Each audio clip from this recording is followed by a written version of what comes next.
कक्षा 10 समाज विज्ञान भारत और समकालीन विश्व घटनाएं और प्रक्रियाएं यूरोप में राष्ट्रवाद का उदय।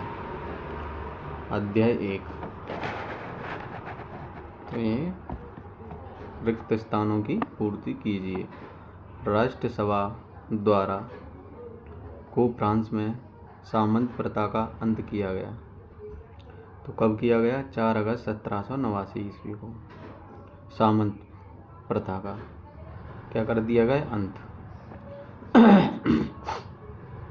Napoleon Bonaparte dash dash dash के युद्ध में पराजित हुआ।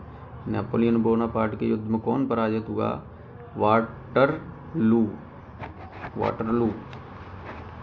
डैश डैश डैश को फ्रांस में मानव अधिकारों की घोषणा की गई। 27 अगस्त 1789 को फ्रांस में मानव अधिकारों की घोषणा की गई। फिर है बास्तील का दुर्ग का पतन डैश डैश में हुआ। तो कब हुआ था? बास्तील फ्रांस में। टेनिस कोर्ट की शपथ क्रांति से संबंधित है। टेनिस कोर्ट की शपथ फ्रांस क्रांति से संबंधित है। अब आ जाओ, सत्य और असत्य बताइए। अमेरिका की क्रांति स्वतंत्रता संग्राम का फ्रांस की जनता पर गहरा प्रभाव पड़ा। तो ये सत्य है। 14 जुलाई को राष्ट्र पर्व के रूप में मनाया जाता है। तो ये क्या है? सत्य है। 14 जुलाई को राष्ट्र पर्व के रूप में मनाया जाता है। लोकतंत्र का विकास सर्वप्रथम फ्रांस में हुआ। रॉन्ग या राइट?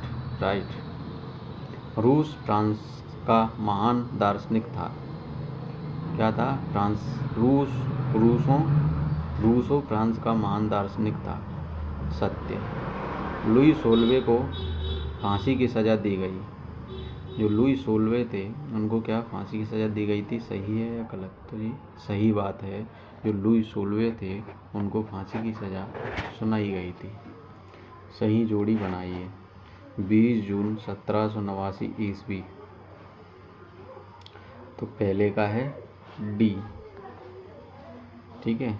टेनिस कोर्ट की शपथ 20 जून को टेनिस कोर्ट की शपथ। 14 जुलाई 1789 ईस्वी को दूसरे का है सी। बास्तील के दुर्ग का पतन, जो भी ऊपर अपने पढ़ा था। तीसरा है 14 अगस्त 1789 ईस्वी में फ्रांस में सामंत प्रथा का अंत की घोषणा। और चौथा है 27 अगस्त 1789 ईस्वी में फ्रांस में मानव अधिकारों की घोषणा।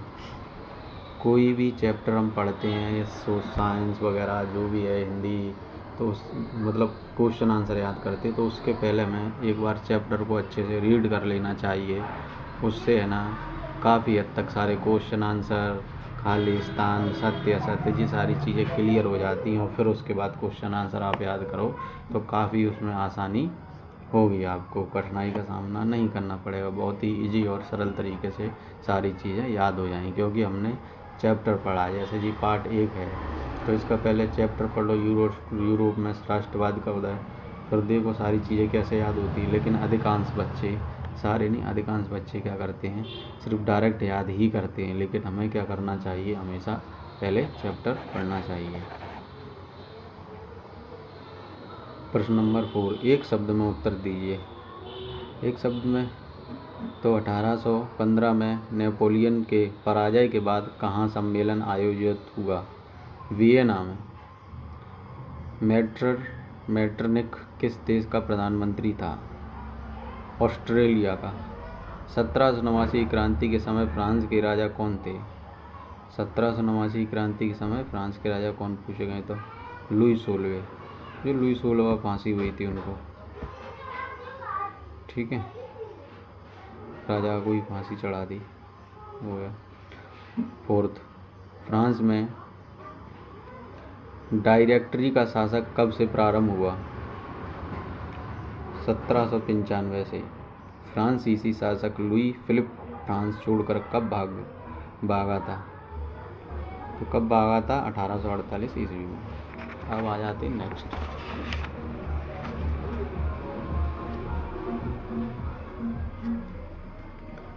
अति लघुत्तरीय प्रश्न, इसका मतलब होता है छोटे, बिल्कुल छोटे, शॉर्ट में मतलब क्वेश्चन है एक ये।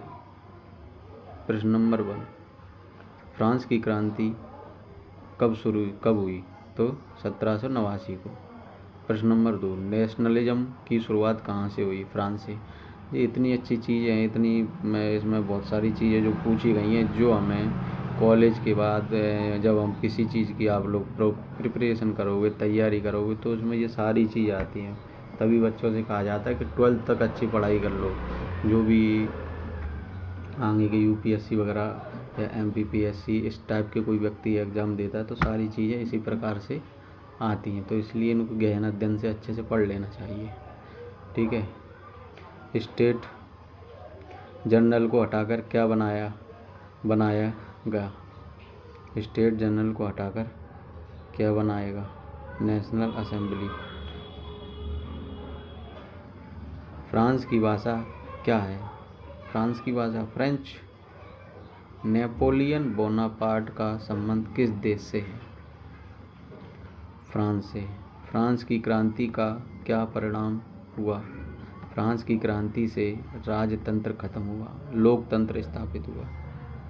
ठीक है। राजतंत्र मतलब ये होता है जो राजा के हाथ में हो, एक तरीके से लोकतंत्र जो अपने यहाँ पे इस प्रकार। ब्यूरोक्रेसी का क्या अर्थ है? ब्यूरोक्रेसी का आशय नौकरशाही से है। मॉन्टेस्क्यू, वाल्तेयर, रूसो किस देश से संबंधित है? किस देश के लेखक हैं? तो वही फ्रांस के हैं। सोशल कॉन्ट्रैक्ट नामक पुस्तक किसने लिखी? सोशल कॉन्ट्रैक्ट रूसों की रचना पुस्तक है।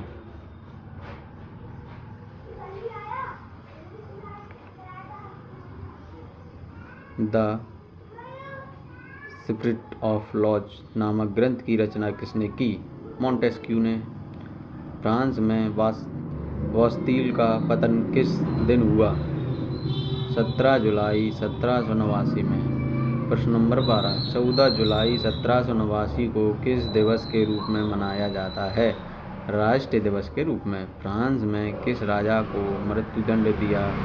तो हम वहीं से पढ़ते आ रहे हैं, हमने 2 बार पढ़ा। लुई सोलवे को मृत्युदंड दिया था, जो राजा थे फ्रांस के।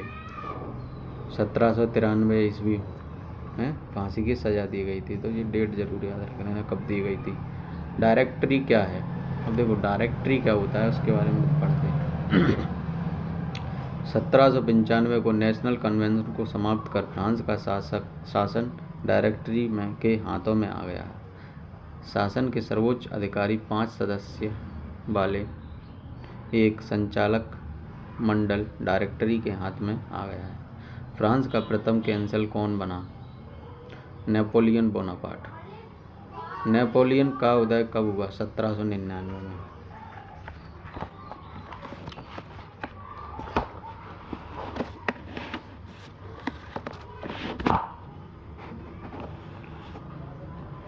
प्रश्न नंबर 17, वाटरलू का युद्ध क्या है?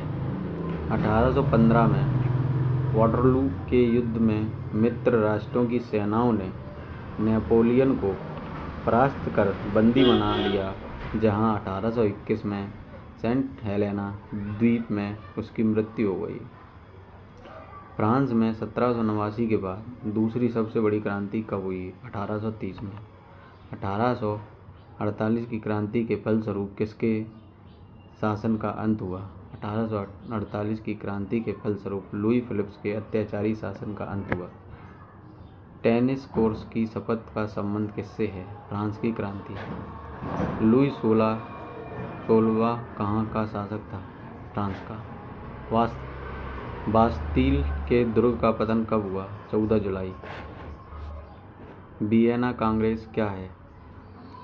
1815 में ऑस्ट्रिया की राजधानी वियना में एक सम्मेलन आयोजित हुआ, जिसके अध्यक्षता प्रधानमंत्री मेटरनिख ने की।